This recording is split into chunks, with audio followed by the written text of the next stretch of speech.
Thanks, guys. Our 5 Things crew is going to bump me off set in just a bit, but first we have reaction from across the league in the wake of the Donald Sterling ban.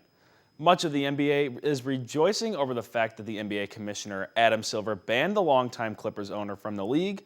Shaquille O'Neal, Jason Collins, and Magic Johnson, just a few players tweeting out their responses to the lifetime ban. In order for Sterling to be officially removed from owning the Clippers, a 3/4 vote from NBA owners must vote Sterling out of the NBA's Board of Governors.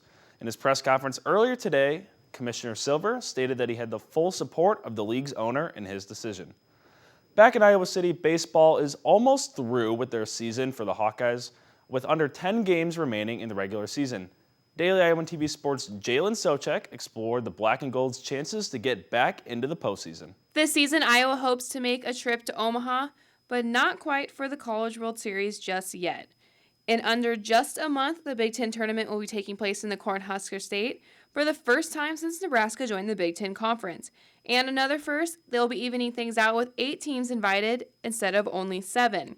Iowa, who is currently 7th place, stands a pretty good chance of making the tournament with 9 Big Ten games left in their season. Iowa has only made the tournament 8 times since it was created in 1981, their last appearance dating back to 2010. Right now, Iowa is being led by Jake Yasinich, Dan Pompton, and Eric Toole, who all are hitting above 400. Toole's also drove in 8 home runs for the Hawks. Iowa will be returning for their final 9 games of the season, starting things off with a 3-game series against number 8 in the conference, Ohio State. This is Jalen Socek, Daily Iowan TV Sports. Now, the Hawks were supposed to take on Milwaukee tonight, but that game was canceled due to the weather forecast. Rick Heller's squad has a few days off before heading down to Columbus for a 3-game set against the Buckeyes. The final 2 games of the series can be caught on Big Ten Network. Basketball season a long way away, but Fran McCaffrey added a new member of the team on Monday. Nicholas Baer announced on Twitter that he is joining the Hawks in Carver Hawkeye Arena this fall. The former Bettendorf star averaged 15.3 points per game, 8 rebounds a game, while hitting 63.2% from the floor during his senior year. Baer added a 73.4% clip from the charity stripe on his way to being named the Mississippi Athletic Conference Player of the Year. Baer joins Brady Ellingson, Dominique Ole, and Trey Dickerson, in Fran McCaffrey's 2014 recruiting class.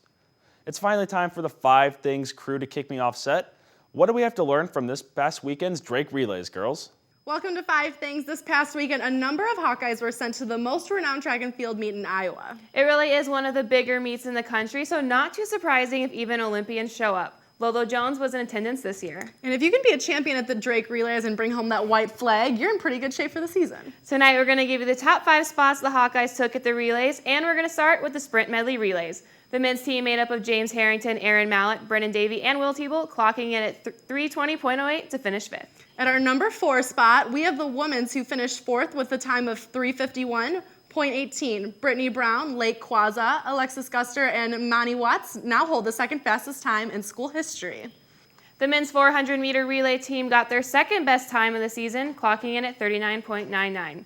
The senior Tevin Seamancy and his guys O'Shea Wilson, Brendan Thompson, and Keith Brown finished in 7th place. Gabe Hull was the first champion of the Drake Relays for Iowa with a discus toss of 60.05 meters. He is the first Hawks to win the discus title since 1928 when Robert Mitchell threw for 43.22 meters. At our number 1 spot, a first ever relay title in school history, the women's 400-meter relay team blasted through a 10-year-old school record and came out champions.